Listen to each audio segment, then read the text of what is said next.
नमस्कार दोस्तों, आज हम चर्चा करेंगे चंद्रपुर सेंट्रल कोऑपरेटिव बैंक में हो रही भर्ती परीक्षा के विवादों पर। बता दें कि आने वाले 15 से 17 नवंबर 2024 को 360 पदों के लिए होने वाली ये परीक्षा इस समय हाई कोर्ट में हलफनामे के चलते विवादों में आ गई है। कोर्ट ने पहले कहा था कि भर्ती प्रक्रिया TCS के माध्यम से पारदर्शी तरीके से होगी, लेकिन अब बैंक के चेयरमैन संतोष सिंह रावत और निदेशक मंडल ने अपने ही प्रस्ताव पर ये जिम्मेदारी ITI कंपनी को दे दी है। ये कदम कोर्ट की अवमानना के रूप में देखा जा रहा है। राजू कुकड़े, जो महाराष्ट्र नवनिर्माण सेना के जिला उपाध्यक्ष हैं, उन्होंने एक प्रेस कॉन्फ्रेंस में इस मामले की गंभीरता पर प्रकाश डाला। उनका कहना है कि ITI कंपनी के माध्यम से भर्ती परीक्षा में आरक्षण को नजरअंदाज किया जा रहा है और इसके लिए प्रत्येक छात्र से 30 से 50 लाख रुपए की मांग की जा रही है। कुकड़े ने यह भी चेतावनी दी है कि वे OBC, SC, ST और NT छात्रों के साथ मिलकर बैंक के निदेशक मंडल के खिलाफ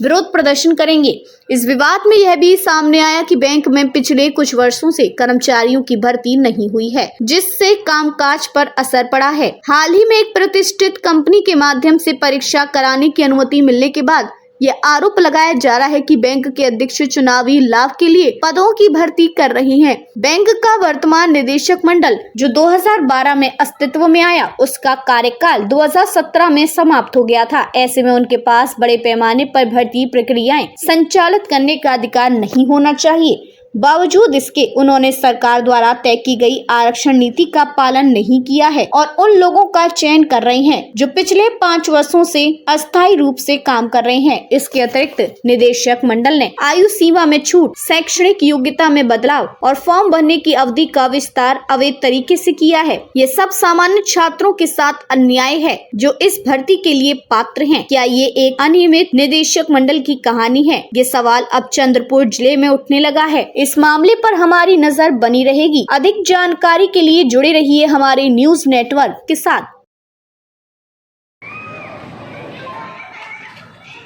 चंद्रपूर जिल्ह्यातील CDCC जे बँक आहे त्या बँकेमध्ये 360 लोकांची जी आहे नोकर भरती आहे।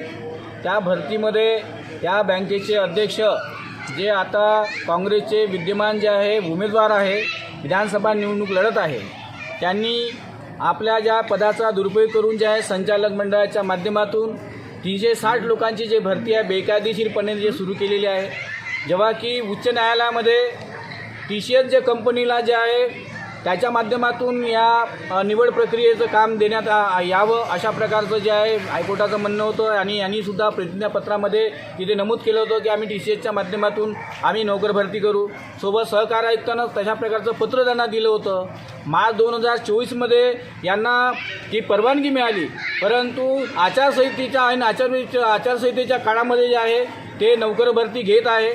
त्यांना जे फॉर्म भरण्याचं जे काम होतं, जे ITI जे कंपनी आहे, जे बोगस कंपनी आहे, त्या कंपनीला सोबत घेऊन त्यांच्यासोबत संगनमत करून जवळपास तिथे 125 जे कंत्राटी कामगार आहेत त्यांना स्थायी करण्यासाठी त्यांच्याकडून पैसे अगोदरच घेतले। त्यांना स्थायी करण्यासाठी वयाची मर्यादा वाढवली।